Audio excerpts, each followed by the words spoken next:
Ces 2 dernières années, nous avons interviewé une cinquantaine d'entrepreneurs générant des millions d'euros et nous avons nous-mêmes généré plus de 500 000 euros pour des startups et des PME, ce qui nous a permis de voir ce qui crée une entreprise à succès.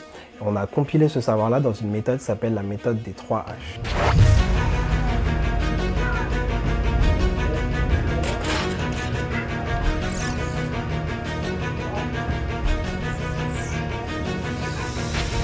On est parti du principe qu'une boîte successful respecte la règle des 3 H. Donc la hype, le fait de faire parler de soi, le fait de créer aussi une marque assez rapidement. Donc nous, on va intervenir sur le côté plateforme de marque où on va t'aider à diffuser tes valeurs sur le marché.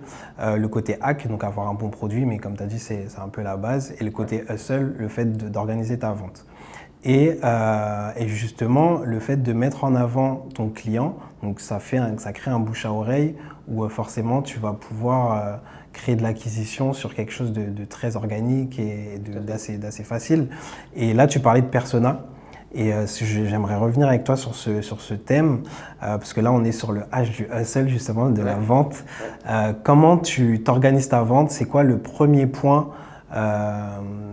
le tout premier point sur lequel personne ne peut passer justement pour organiser sa vente? Justement, je pense que le persona, c'est une bonne clé d'entrée. Le persona, en fait, on peut l'utiliser sur deux sujets, soit sur du marketing, soit vraiment sur du sales. Sur le marketing, c'est d'identifier ta cible, ton audience, pour pouvoir faire passer le bon message. Et du coup, les faire rentrer dans un funnel de conversion avec de l'awareness, par exemple, avec ensuite de la rétention, de l'évangélisation. Donc ça, c'est plusieurs étapes par rapport au parcours marketing sur lequel d'identifier bien sa cible, c'est extrêmement important, donc son persona, parce que tout ton contenu, pour faire avancer ton persona dans ce funnel, va être construit à partir de cette personne. Donc c'est quels sont ses goûts, qu'est-ce que cette personne a pour habitude de lire, est-ce qu'elle est plus sensible au contenu vidéo ou au contenu numérique. Et du coup, en fonction de ça, tu vas ajuster ton contenu et tu vas ajuster la manière de le diffuser pour cibler cette audience. Typiquement, un exemple très concret, imagine, je ne sais pas moi, tu vends des salades, un truc aussi basique que ça, où tu vends un produit fini, même pas tech. Tu veux cibler les 15-24 ans, potentiellement, tu vas faire de la pub ou tu vas communiquer sur TikTok. A contrario, si tu veux cibler une population qui est plutôt CSP+, pour ta salade ou pour tes produits non tech, potentiellement, tu vas aller les chercher sur LinkedIn. Tu vois, donc du coup, c'est important d'avoir en tête ce persona qui est ce potentiel prospect client à qui tu vas parler pour ensuite construire tout ton contenu. Ça, c'est sur la partie marketing. Sur la partie sales, c'est la même chose, c'est-à-dire qu'en gros, tu vas avoir des personas sur deux niveaux. Tu vas avoir un adopteur économique et tu vas avoir un adopteur au niveau de l'utilisation de ton logiciel. Donc, c'est la personne qui va vraiment utiliser le logiciel. Ça, ces deux personas sont différents. C'est-à-dire que ton adopteur économique peut avoir des intérêts qui sont totalement différents que ton utilisateur. Et donc, du coup, c'est important en tant que commercial, quand tu vends ton produit, d'identifier quel est ton adopteur économique et quel est ton utilisateur. Un exemple concret, tu prends, je ne sais pas moi, tu veux vendre cette télécommande, on va prendre ça. Tu veux vendre cette télécommande et cette télécommande-là, elle répond à un business case. Le business case associé à cette télécommande, pour résoudre une problématique identifiée, elle va parler en fait à l'adopteur économique. Par exemple, je veux améliorer ma rentabilité, je veux améliorer, je ne sais pas moi, ma conversion, peu importe. A contrario, si par exemple tu prends donc ton utilisateur, lui, il ne va pas du tout être sensible à ça, ou très peu, il va être sensible à ok, où est-ce qu'ils sont les boutons et est-ce que le bouton il répond à ce que moi j'ai besoin ou pas pour pouvoir faire telle ou telle tâche. Donc c'est important d'identifier déjà ces deux personas et ensuite en fonction du cycle que tu engages, en fonction de la relation que tu vas commencer à construire dans le cycle de vente avec ces deux types de personas, c'est de voir est-ce que ces deux personnes sont bien au fait.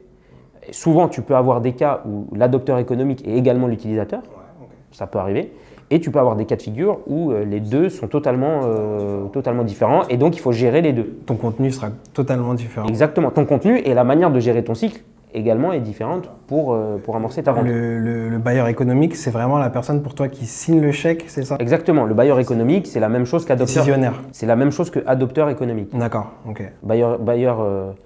Le bailleur, c'est en anglais. Oui, adopteur économique, c'est en français. Ok. Mais c'est vraiment là, la personne le décisionnaire dans le Exactement. Ok. Et c'est pas forcément ton persona. C'est pas forcément. C'est vrai que moi, souvent, je dis que le persona, c'est la personne qui signe le chèque. Obligatoirement. Pas forcément. Pas forcément. Ok, d'accord. Pour moi, il y a une vraie subtilité entre ton adopteur économique qui signe le chèque et ensuite tu as l'utilisateur. Okay. Et pour moi, c'est deux personnes qui sont différentes, qui peuvent être combinées dans certains cas. Par exemple, tu adresses des typologies PME ou des typologies start-up. Bon, souvent, la personne qui décide va être la même que la personne qui va utiliser le produit. Par contre, sur des comptes un peu plus complexes, un peu plus larges, potentiellement, tu vas avoir un adopteur économique qui n'est pas l'utilisateur. Tu vends un produit à destination d'une force commerciale, par exemple pour lancer des séquences ou un CRM.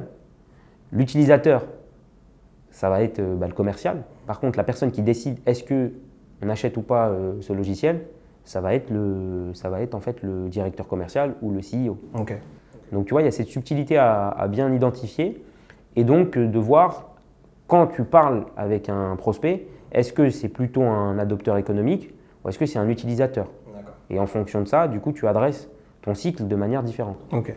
Mais je te remets dans le contexte. Nous, on est plutôt, la formation que je vais proposer, elle sera plutôt sur des solopreneurs ou des boîtes early stage, donc qui sont 2-3 ou des freelances. Et est-ce que pour toi, c'est la même gestion justement du cycle de vente pour l'identification du persona? On va arriver sur les autres étapes.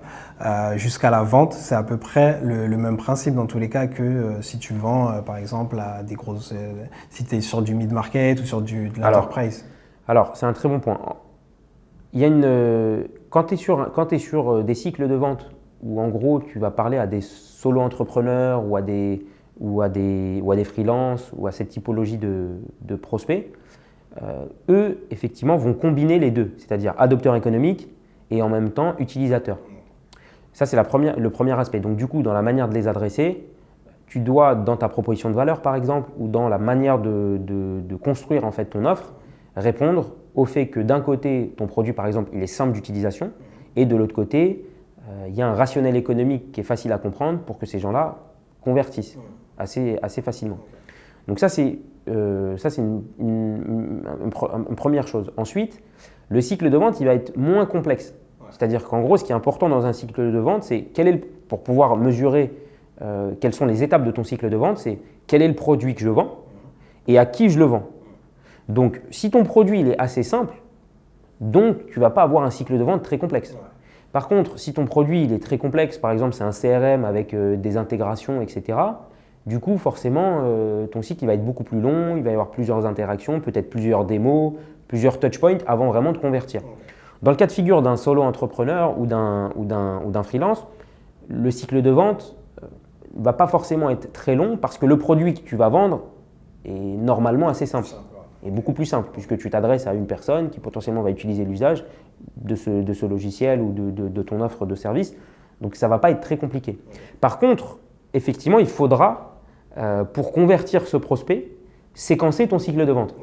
C'est-à-dire que même si ton cycle de vente il n'est pas sur 6 mois, il est peut-être sur 2 semaines, il faut que sur 2 semaines, tu aies bien balisé quelles sont les différentes étapes pour transformer ton client. Donc typiquement, ton prospect, pardon. Donc typiquement, si… alors on va prendre un exemple concret, je ne sais pas, quel type de produit toi tu veux vendre? Tout simple, parce que là la formation justement elle va s'adresser à des no-coders donc, qui font du no-code, qui font du Bubble. On va dire une agence de Bubble. Donc j'ai deux personnes là qui je pense qui lancent une agence Bubble à 2.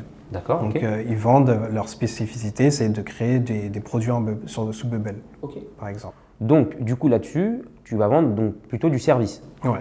Puisque tu vas utiliser une technologie pour construire un site web, une application. C'est bien ça, si je comprends bien. C'est ça ce que fait Bubble. Ok. Donc, dans ce cas de figure, ce que tu vas essayer de comprendre, donc, tu vas avoir un cycle de vente associé à cette offre de service. Donc, tu vas construire ton offre en disant, voilà, construisez votre site web ou construisez votre application en 2 semaines, en 3 semaines, peu importe. Et ensuite, derrière, tu vas y associer de la valeur. Par exemple, vous gagnez du temps, vous gagnez de l'argent, vous pouvez tester votre marché très vite, etc., etc.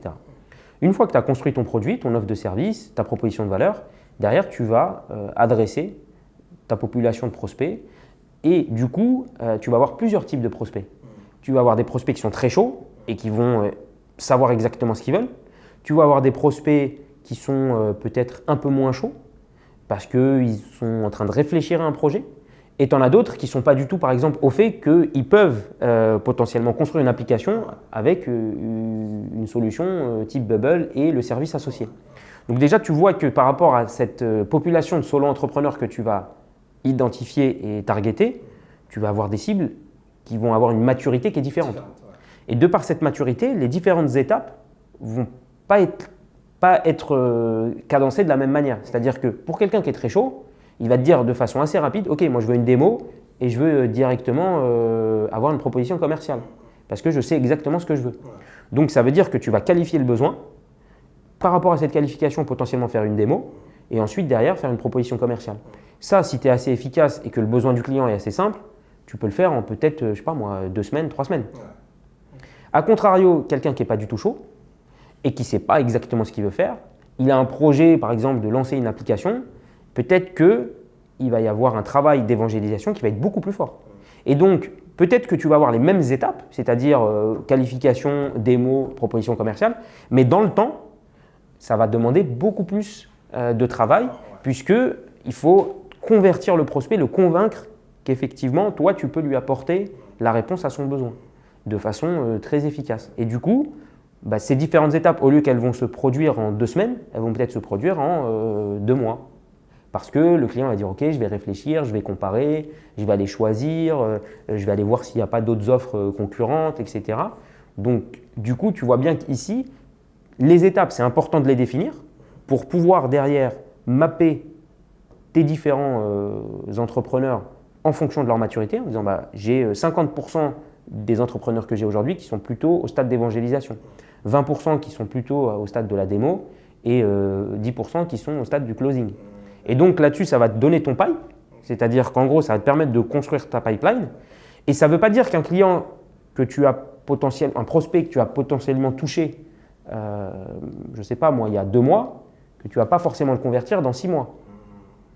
Si tu le gardes en base, si tu le gardes dans ton CRM par exemple, ou tu le gardes dans ton outil de suivi clientèle, et que ce prospect-là, en l'occurrence, au moment où toi tu l'as appelé, il t'explique qu'il n'est pas très chaud, ça ne veut pas dire que dans 6 mois, il ne sera toujours pas très chaud. Ouais.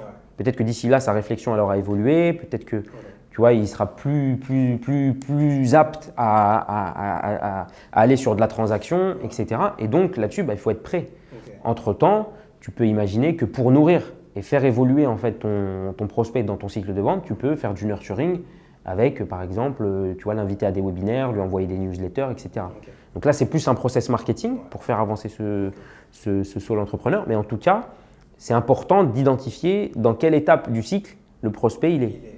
Et après, c'est pas parce qu'à un moment… Et souvent, ce qu'il faut bien comprendre, c'est toi, ton cycle de vente, et ensuite, il y a ce qu'on appelle le cycle d'achat du prospect.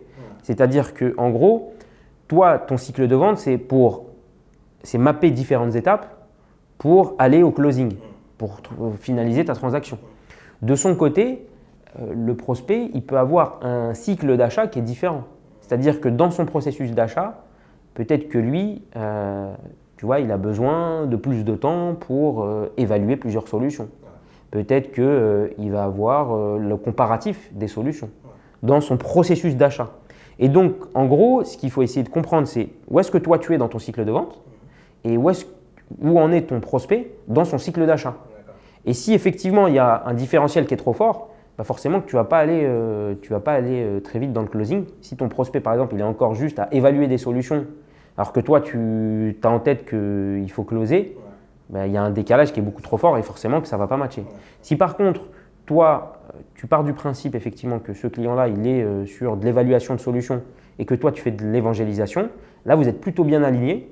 Et donc, dans l'interaction que tu vas avoir avec lui, potentiellement, vous allez vous comprendre.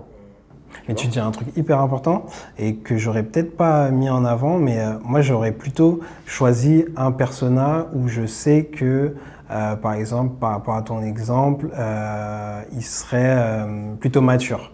Donc toutes les personnes qui comprendraient facilement l'utilisation de Bubble, je les aurais ciblées et j'aurais visé uniquement ces personnes-là. Mais toi, tu dis que tu peux avoir plusieurs personas, justement, plusieurs maturités différentes. Pour construire ta pipeline. Dans ton pipe. Dans ton pipe. Ouais. C'est-à-dire que, en gros, bien évidemment que le focus et le degré d'engagement que tu vas avoir, il va être beaucoup plus fort avec des clients qui sont prêts à signer qu'avec des clients qu'il faut évangéliser. Mais par contre, c'est dommage de perdre des potentiels clients qui, en réalité, demain peuvent devenir des prospects. Peuvent devenir, des clients. Des prospects qui peuvent devenir des clients. Donc, c'est important d'avoir en tête qu'effectivement, peut-être qu'il y a un persona que tu veux… Je dirais que le persona, il est le même, c'est le solo entrepreneur ou le freelance. Bon. Ensuite, ce solo entrepreneur ou ce freelance, il a une maturité d'achat qui est différente. Est-ce qu'il est à la phase d'évangélisation? Est-ce qu'il est à la phase d'achat? Et ensuite, toi, tu peux très bien dire, OK, moi, ce qui m'intéresse aujourd'hui pour faire avancer mon business, c'est de me concentrer sur ceux qui sont prêts à acheter. Très bien. Sauf qu'il y a une population que tu perds qui, de toute façon, doit être travaillée. Et ça va peut-être pas te demander le même effort parce que c'est peut-être, tu vois, de les nourrir avec des newsletters, peut-être de les nourrir avec, tu vois, des conférences, de les inviter à des conférences, etc. pour que, à la fin, tu les transformes. Et donc, ce prospect-là qui, au début, n'était pas du tout chaud, il va peut-être être chaud dans 2 mois. Si toi, tu as fait tout le travail sans forcément faire beaucoup d'efforts, bah, effectivement, il va se transformer en client à convertir. Donc oui, dans l'absolu, il faut se concentrer sur les clients que tu vas transformer. Et ça, c'est normal parce que c'est là où tu vas avoir du revenu. Mais à côté de ça, il ne faut pas oublier que tu as un pipeline, il faut nourrir ce pipeline. Et donc, si tu nourris pas le haut du funnel, potentiellement, bah, en fait, tu ne vas pas closer beaucoup de business parce que tu n'as pas que des clients qui sont prêts à signer sur Bubble, tu vois. Si vous souhaitez recevoir plus de contenu sur la méthode des 3H, abonnez-vous à la chaîne et cliquez sur le lien du site web.